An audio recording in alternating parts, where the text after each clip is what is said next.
familia, qué bueno poder estar conectados. Esperamos que este mensaje sea de mucha bendición para tu corazón. Los invitamos a que se pongan cómodos en sus casas y no se olviden, hogares conectados, hogares bendecidos.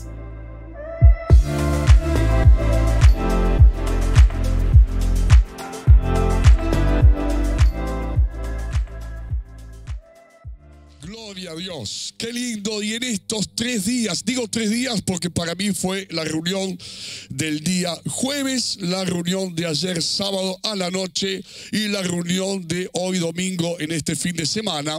Y el título, tanto del jueves como de ayer sábado y hoy domingo, es Tu camino a la gloria. Tu camino a la gloria. Hoy es la tercera parte de este mensaje de Tu camino a la gloria. Y digo tercera parte porque se trata de la historia de un muchacho. Por lo menos cuando empieza la historia, José tiene 17 años, es el hijo de Jacob. Y la historia de José representa, nos sirve de enseñanza para que nosotros también podamos aprender de qué se tratan las distintas etapas en nuestra vida cristiana. Y muchas de las cosas que le pasó a José, salvando las distancias, también nos puede pasar a nosotros. Obviamente es una historia muy extensa y por eso está dividida en 3 partes.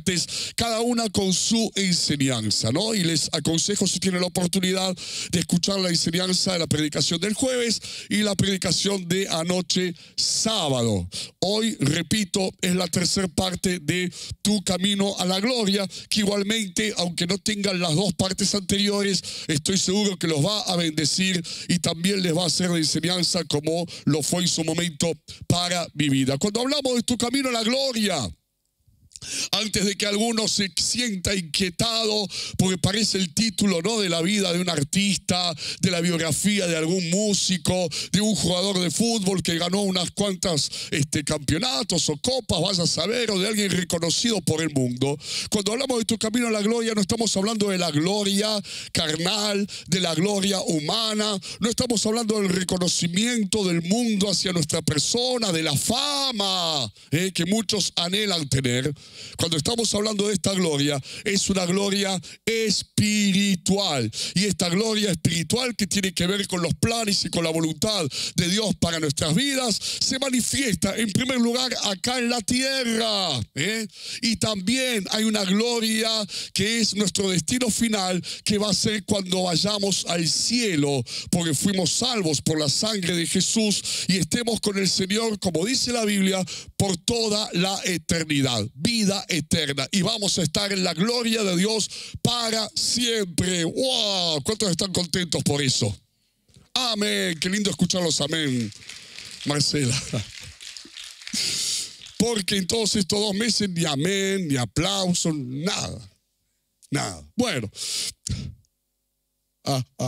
Y en este camino, porque es Tu camino a la gloria, obviamente hay un camino por recorrer, y como mismo dijo Jesús, ancho es el camino que lleva a la perdición, pero angosto es el camino que lleva a la vida, por lo cual, al ser un camino angosto el que nos lleva a la vida, no nos podemos desviar ni un poquitito a la izquierda ni un poquitito a la derecha para poder llegar a nuestro destino. Y en este camino angosto hay etapas. Y como dije, José representa para nosotros alguien que transitó por estas distintas etapas. José, como dije, era el hijo de Jacob, pero Jacob tuvo otros 11 hijos, además de José, que luego formaron las 12 tribus de Israel. O sea, José más 11 hermanos. Pero ¿cuál es el contexto para que podamos ubicarnos en esta historia? José, como dije, era un adolescente de 17 años, y lo que tenía José como una marca, como una diferencia hacia el resto de sus hermanos, José tenía buen testimonio. ¿Qué significa buen testimonio?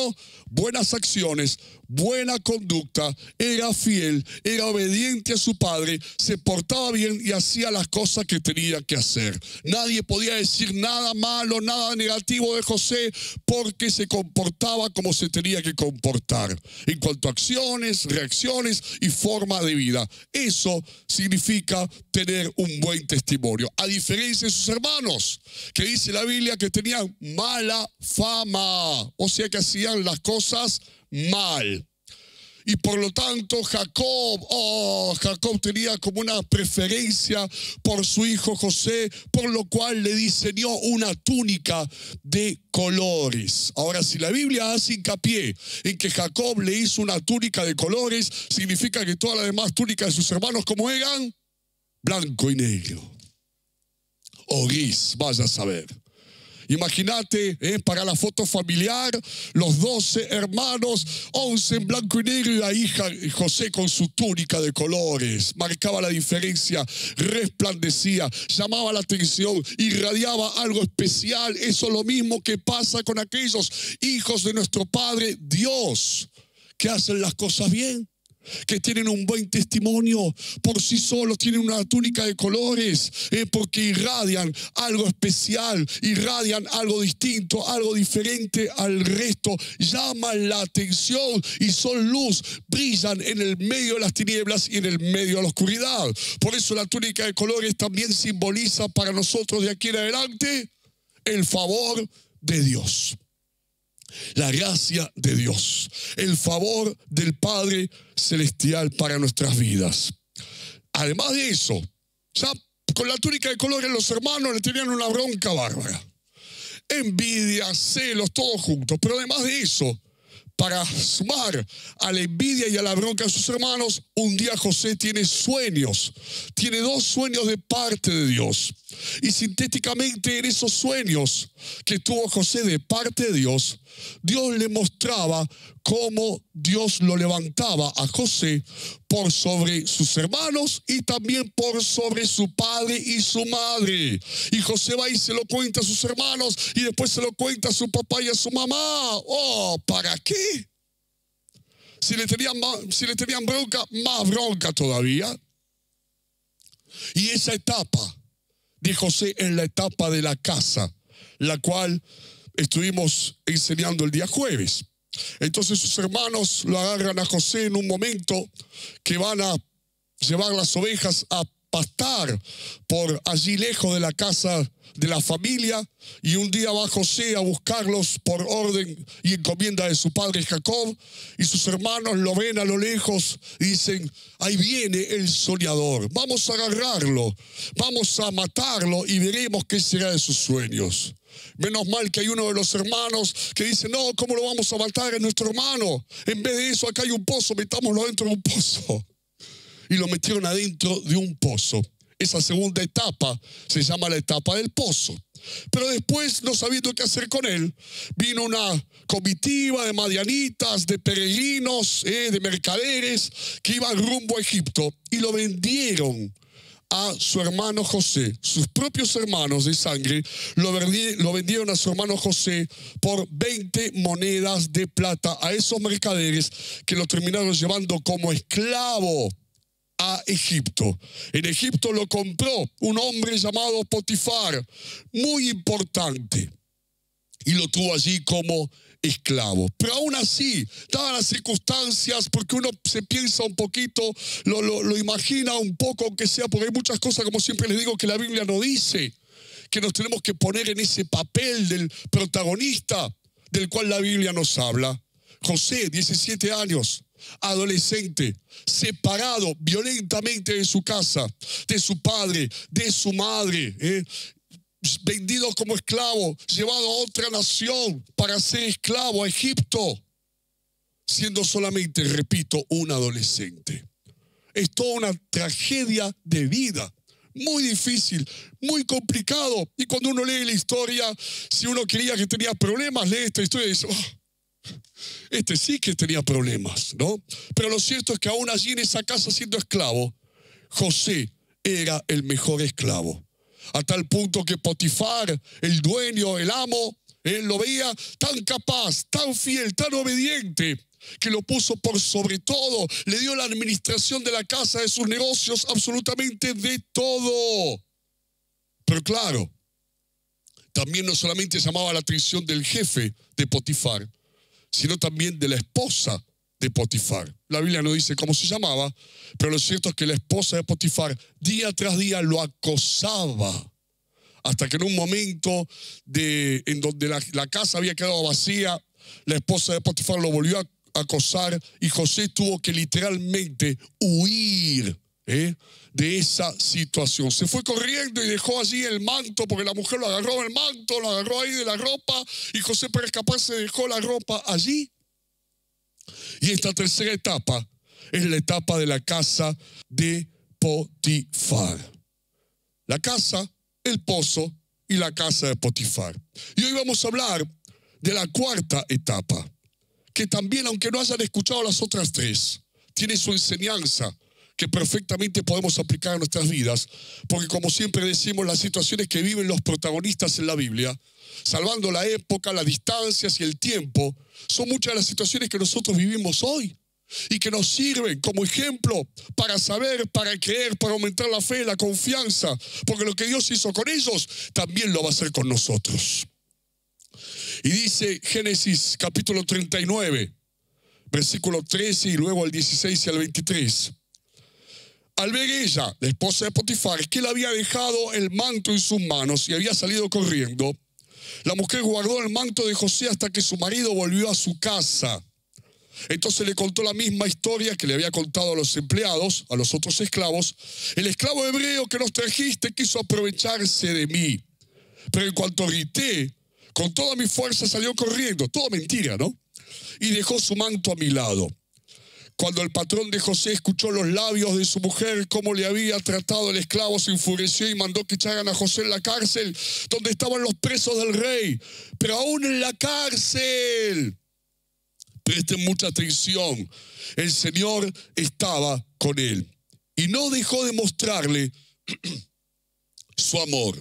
Hizo que se ganara la confianza del guardia de la cárcel, el cual puso a José a cargo de todos los prisioneros y de todo lo que allí se hacía. Como el Señor estaba con José y hacía prosperar todo lo que él hacía, el guardia de la cárcel no se preocupaba de nada de lo que dejaba en sus manos. Poco más le da las llaves de la cárcel a José, porque podía administrar perfectamente todo lo que se trataba en esa prisión. Y por eso esta etapa, la cuarta etapa en el camino a la gloria, que es una etapa que nos puede tocar a nosotros, que no son etapas necesariamente que se den de una manera sucesiva, sino que se van alternando a lo largo de nuestra vida, y por ahí nos toca la misma etapa en más de una oportunidad. Pero esta etapa es la etapa de la cárcel. ¿Y qué pasa y de qué se trata la etapa de la cárcel? Es esa etapa en la cual hay situaciones, como José, que uno padece, pero las padece de una manera injusta. Porque si me preguntás, ¿hizo algo mal José? No, hizo todo bien. Y sin embargo, a pesar de haber hecho todo bien y de no haber hecho nada mal, le tocó atravesar este momento, le tocó vivirlo.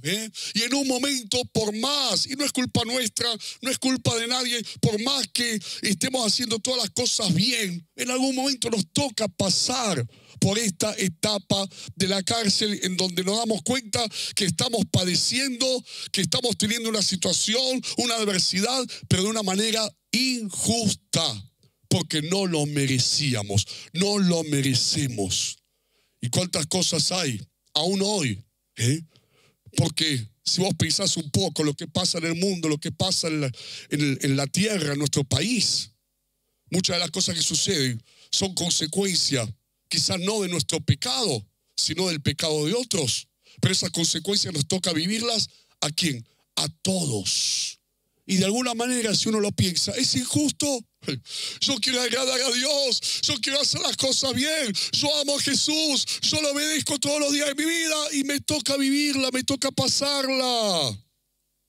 Y cuando hablamos de la cárcel, representa esas situaciones como la cárcel, que sentimos nos oprimen, encarcelan, encierran.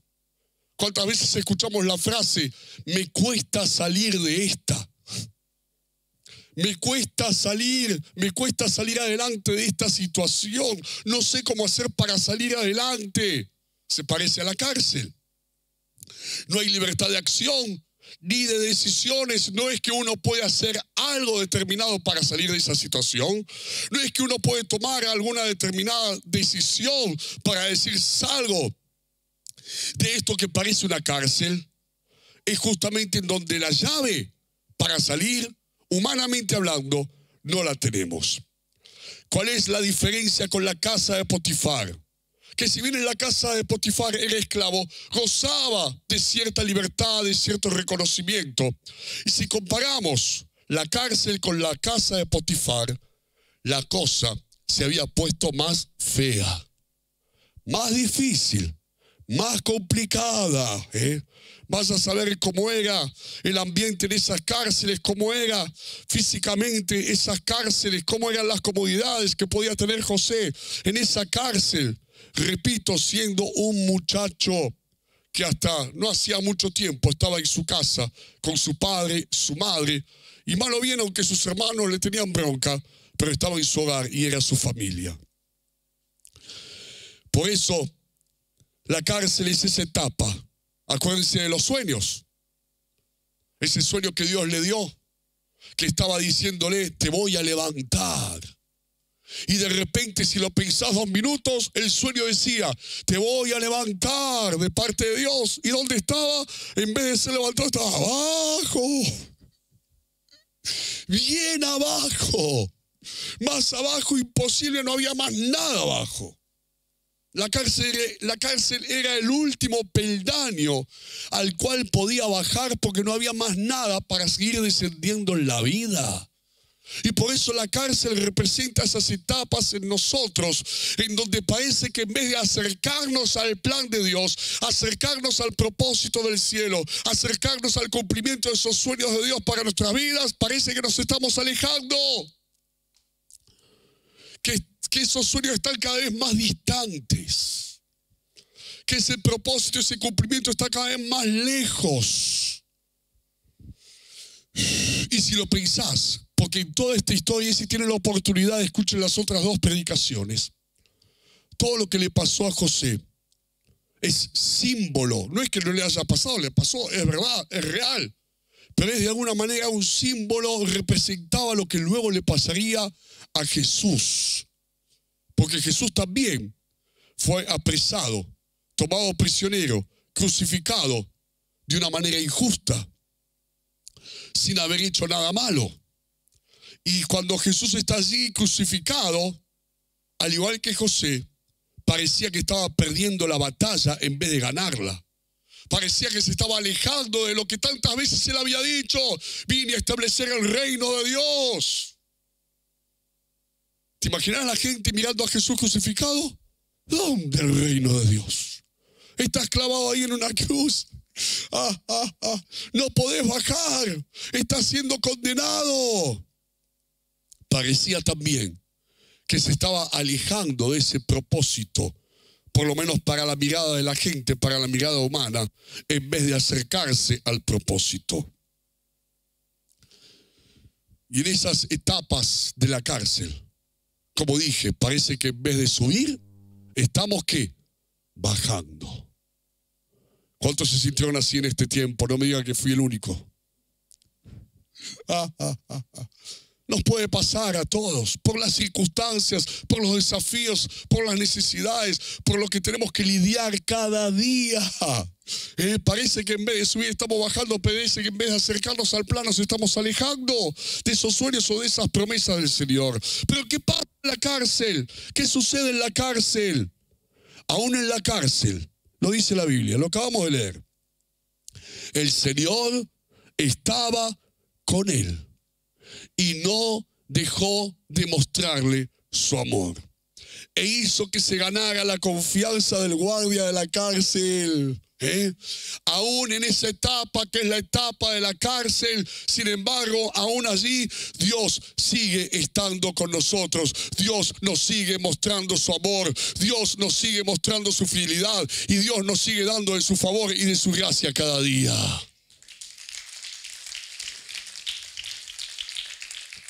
¿Por qué? ¿Por qué? Porque la gracia, el favor, el amor de Dios no depende de las circunstancias que estemos atravesando, depende de nuestro corazón. Y el corazón de José seguía estando allí, teniendo un corazón fiel. Y sí, Aquí está la gracia, y esto lo mencioné en las 3 enseñanzas, incluida la de hoy. Aquí está la gracia, el favor, el amor de Dios. Y si uno se mantiene fiel como lo era José a pesar de todas las cosas, seguís estando bajo esa gracia, bajo ese amor, bajo ese favor. Cuando uno deja que su corazón, que la túnica de colores, que no es la de afuera en realidad, es la que está dentro, se apague, dándole lugar a la duda, al temor, al pecado, a la amargura, al enojo, a la bronca. Si bien acá está todo lo que mencioné de parte de Dios, uno se aleja de eso. Se aleja de eso. ¿Y por qué el favor, la gracia, el amor y la bendición de Dios seguía estando sobre José, aún a pesar de estar en la cárcel? Por su corazón. Pues seguía teniendo un corazón fiel a Dios a pesar de todas las cosas. Y lo había demostrado. El favor de Dios, hermano, te va a seguir. El favor de Dios te va a seguir. Aún en los lugares o en las etapas más difíciles de tu vida, el favor de Dios va a seguir estando allí. Y lo vas a ver. ¿Y cuántos lo estuvieron viendo en este tiempo? ¿Se ve? ¿Se ve? ¿Se ve? Porque nadie puede decir, estoy seguro, por lo menos la mayoría no podemos decir, qué lindo lo que está pasando. No. Estamos en alguna medida todos juntos atravesando una etapa como la etapa de la cárcel. Pero sin embargo, en muchos aspectos, no dejamos de ver el favor de Dios. No dejamos de ver su bendición y su mano. Como dice aquí, el Señor hizo. ¿Quién lo hizo? El Señor, que se ganara. Estaba en la cárcel, pero hizo que se ganara la confianza del guardia de la cárcel. Sin embargo, a pesar de todo, escuchá, Dios sigue poniendo su mano. Dios te sigue dando favor. Dios te sigue dando gracia. Dios sigue acomodando cosas aún en esa etapa de la cárcel para tu bendición. ¿Qué más pasa en la cárcel? Y escuchá, el jefe de los coperos y el jefe de los panaderos del faraón, de repente, por esos días que se levantó de mal humor el faraón, van a pagar a la cárcel. Vas a saber que no estaba muy bueno el vino, no estaba buena la factura que le llevó a la mañana. La cosa es que los dos a la cárcel. Y están ahí en la cárcel con José, y el jefe de los coperos tiene un sueño. Y se lo cuenta a José, y José se lo interpreta. Y le dice al jefe de los coperos, en 3 días volvés a tu lugar. Pero cuando vuelvas a tu lugar, a ese lugar al lado del faraón, acordate de mí, le dice José al jefe de los coperos. Lo escuchó el jefe de los panaderos y le dijo, José, yo también tuve un sueño. Le cuenta el sueño. Y José le dice, sí, vos también, dentro de 3 días vas a volver, pero vas a volver para que te corten la cabeza. Y tal cual, el jefe de los panaderos fue condenado, mientras que el jefe de los coperos fue devuelto en su lugar. ¿Pero qué pasó? El jefe de los coperos se olvidó de José. Porque la etapa de la cárcel es la etapa en donde no hay recursos humanos, se acaban las ideas, y no solamente no hay recursos humanos en esa etapa de la cárcel y se acaban las ideas, sino que hasta la gente se olvida de vos. El que te dijo, llámame, acá está mi contacto cuando necesites. Nada, ni el clic azul, nada. ¿Cómo se llama el tilde azul? Nada. Y dice en línea ahí arriba. Nada. Nada, pero sí me dijo que le escriba cuando necesitaba. Nada. ¿Por qué? Porque en la etapa de la cárcel ya las cosas no dependen de vos. Es esa etapa en donde lo único que nos queda hacer, lo único que podemos hacer porque no hay otra, es depender solamente de Dios. Y en nuestro camino a la gloria, tu camino a la gloria, siempre va a haber una etapa como la etapa de la cárcel que tengamos que atravesar, porque es la manera de Dios para que aprendamos a depender solamente de Él. Por eso la llave en esta etapa de la cárcel, la única llave no es la de los recursos humanos, no es la de la habilidad humana, o la sabiduría, inteligencia o la viveza humana. La única llave en esta etapa de la cárcel para poder salir es depender de Dios y no de la gente. Porque aunque la gente se olvide de vos, Dios nunca se va a olvidar de vos. Aunque la madre se olvide de la que dio a luz o del que dio a luz, yo nunca me olvidaré de ti, dice el Señor. Porque hay situaciones que nos encierran y seguramente más de uno está viviendo alguna situación de esas, acá en la iglesia o allá en casa, que te encierran para que solamente puedas seguir creyendo en Dios, porque no hay otra alternativa. Hasta Jesús la pasó, porque decime, siendo crucificado, habiendo muerto y habiendo sido sepultado, ¿qué podía hacer el Señor por sí mismo? Nada. En todo su ministerio había hecho muchas cosas, milagros, enseñado, predicado, pero ahora en esa tumba no podía hacer nada. Solamente le quedaba depender del Padre para que el Padre lo volviese a resucitar por medio del Espíritu Santo.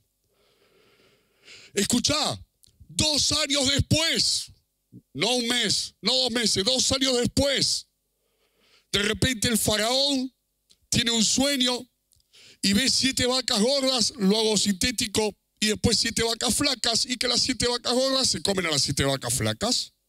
Después tiene otro sueño, 7 espigas de trigo llenas, robustas, y luego 7 espigas de trigo flaquitas, secas, y las 7 espigas de trigo llenas se terminan comiendo a las 7 flaquitas. El faraón busca una explicación, convoca a los sabios, a los adivinos, a los magos, nadie le puede interpretar el sueño. Y ahí el jefe de los coperos, después de 2 años, perdón, el jefe de los coperos después de 2 años, le dice, ¿cómo se llamaba? ¿Cómo se llamaba? José. Este me interpretó el sueño estando en la cárcel y me dijo que iba a volver y volví. ¡Wow! ¿Qué pasó? El faraón, mirá lo que dice Génesis 41, 14 al 16.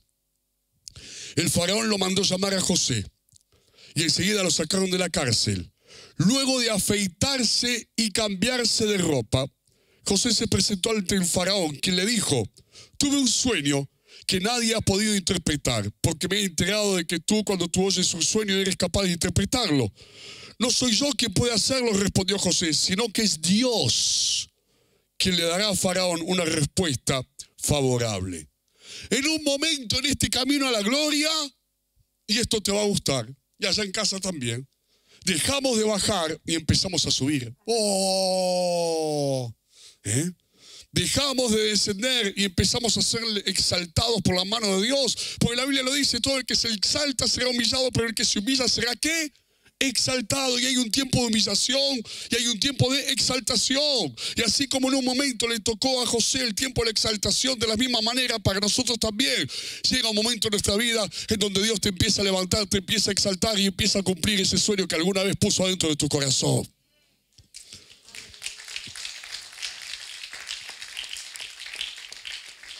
Y me gusta esto, se afeitó y se cambió la ropa, se puso lindo. Él no sabía nada. Teóricamente no sabía para qué lo llamaban. Sin embargo, por fe, tuvo la fe y la confianza y declaró, ya está, se acabó. Me afeito, me cambio, me pongo lindo, se terminó este tiempo, esta etapa de la cárcel. Pues cuando uno está en la etapa de la cárcel, si le falta la fe, en vez de estar lindo, ¿cómo está? Y quizás alguno tiene que empezar a ponerse lindo. Por fe.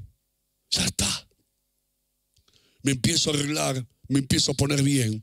Quizás no lo estoy viviendo todavía, porque José todavía no lo estaba viviendo. No había sido levantado, pero ya lo estaba creyendo. Y eso es una demostración de fe. Va al faraón, José le interpreta los sueños. Y le dice, faraón, muy fácil. Vienen 7 años de abundancia. Y después 7 años de escasez como nunca antes ha habido sobre la faz de la tierra. Pero no solamente le da la interpretación de los sueños, sino que le da la solución. Le dice, haga esto, Faraón. Los 7 años de abundancia, junte, ahorre. Comida, trigo, todo. Para que cuando los 7 años de sequía no falte. Y tenga usted y tenga toda la nación de Egipto. Y mira lo que dice Génesis 41 al 37 al 44. Al faraón y a sus servidores les pareció bueno el plan.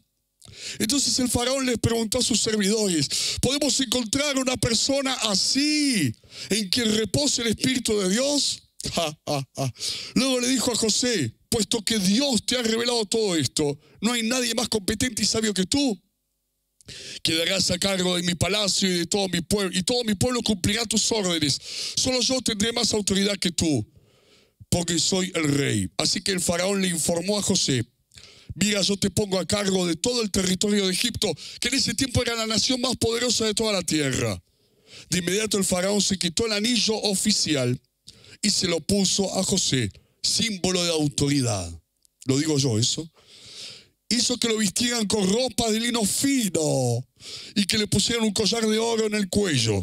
Después lo invitó a subirse al carro reservado para el segundo en autoridad y ordenó que gritara mientras se paseaba, inclínense. Y fue así como el faraón puso a José al frente de todo el territorio de Egipto.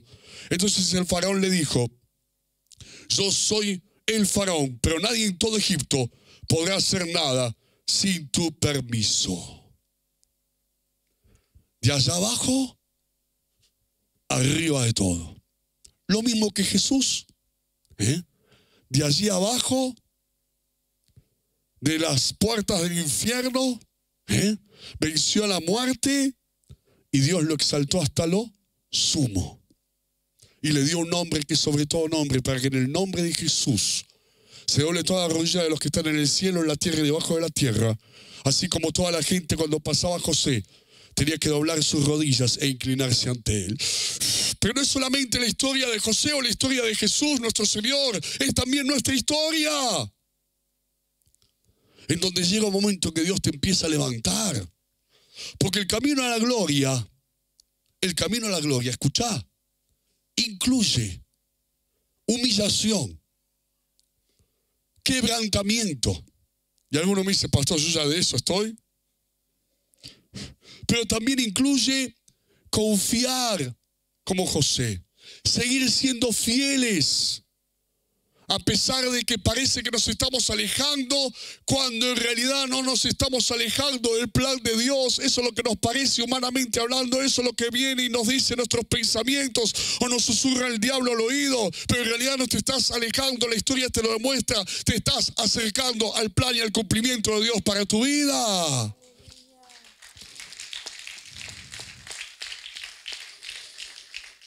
Incluye bajar para después poder subir. Jesús mismo lo dijo, si el grano de trigo no cae en tierra y muere y queda solo, pero si cae en tierra y muere, después lleva mucho fruto. Porque cuanto más bajamos, después más alto vamos a poder subir. Y el sueño de José se cumplió. Ahora, ¿era el camino a ese cumplimiento que él imaginó?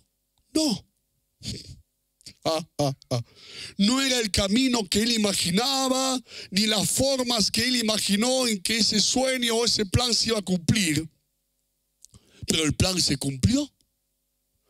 A veces no son las formas ni los caminos que nosotros imaginamos de la manera en que esos planes y esos sueños se van a cumplir de parte de Dios para nuestras vidas. Pero no es lo que nos imaginemos nosotros, o no es lo que pensemos dentro de nuestro razonamiento humano. Ya sé, va a ser así.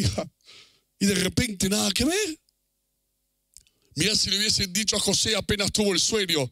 Bueno, la cosa es que este sueño, José, escucha bien, se va a cumplir así. Primero te meten adentro de un pozo, después te venden como esclavo a Egipto, después terminas en la cárcel. Traicionado por tu familia, vendido por tus hermanos. Difícil de creer que iba a ser así. Y sin embargo fue así. Porque lo que a nosotros nos parece que nos aleja del plan de Dios. Porque son etapas difíciles, etapas de prueba, etapas de lucha, etapas de adversidad, etapas donde muchas veces no sabemos qué hacer. En realidad nos están acercando al plan de Dios. Nos están acercando al cumplimiento de esos sueños del Señor para nuestras vidas. Y escuchá, todos los personajes de su historia, desde los hermanos que lo vendieron, hasta Potifar y hasta la esposa de Potifar, todos los que le hicieron la guerra, aún el que se olvidó de él, cuando subió allí de vuelta con Faraón, se olvidó de José por 2 años. Pero en Dios nada es casualidad. En Dios nada es casualidad. Sin saberlo ellos, ni tampoco José, contribuyeron al plan de Dios para la vida de José. Judas, que lo traicionaba a Jesús, nunca se dio cuenta, nunca supo que aún a pesar de traicionar al Señor, sin saberlo, estaba contribuyendo a que el plan de Dios se cumpliese. Y muchos de los que te hacen la guerra no lo saben, y a veces no lo sabes vos, y capaz que te enojas, pero están contribuyendo a que el plan de Dios se cumpla y se haga realidad en tu vida. Yo ya tengo calor, Se me fue el frío. El sueño lo tuvo a los 17 años y se cumplió a los 30 años. ¿Cuál es la condición para el camino a la gloria? La condición para el camino a la gloria no está afuera. Esta historia nos lo muestra. Porque afuera tenía un pozo. Después tuvo la esclavitud en una casa siendo esclavo. Después estuvo rodeado ahí en un calabozo de rejas y murallas frías y sucias. La condición para el camino a la gloria no está afuera, está adentro. Manteniendo un corazón siempre fiel, manteniendo un corazón siempre con fe y siempre con confianza en el Señor y dependiendo de Él. Cuidando la túnica de colores, que no es la que está afuera, no es la apariencia externa, sino es la gracia de Dios en nuestros corazones. Su presencia y su amor, eso es lo que hay que cuidar, que nada de lo que pase a tu alrededor, sea la etapa del pozo, de la casa de Potifar o de la cárcel misma, empañe, ensucie la túnica de colores que tu Padre Dios, al igual que Jacob con José, puso adentro de tu corazón. Filipenses 2, 5, 11.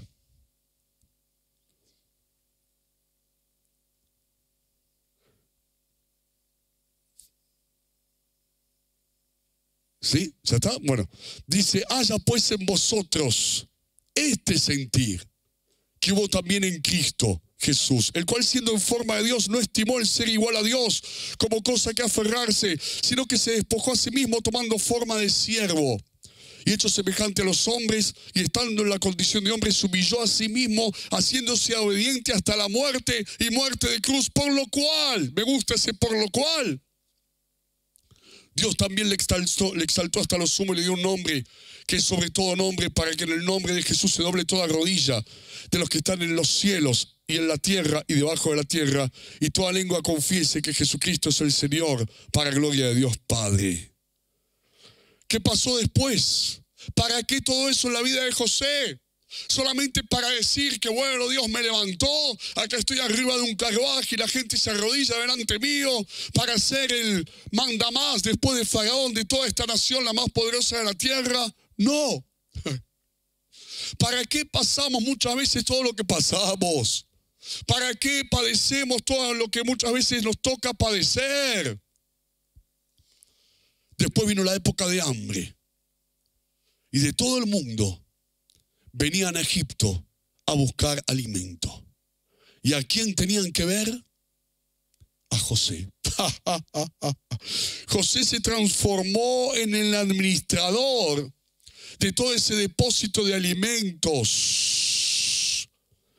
Cuando vos y yo la pasamos, y ustedes me entienden, y salimos adelante porque seguimos confiando y creyendo en el Señor, después van a venir a vos, a cada uno de nosotros, los que tienen hambre, a pedir consejo, a escuchar una voz de ánimo, a recibir una palabra de aliento, una voz de esperanza, porque van a decir la verdad, vos la pasaste y vos me vas a entender y vos saliste adelante, por favor decime cómo hacer. Y le vas a poder decir, cree en el Señor Jesucristo y vas a ser salvo vos y toda tu casa. Dale un aplauso a Jesús.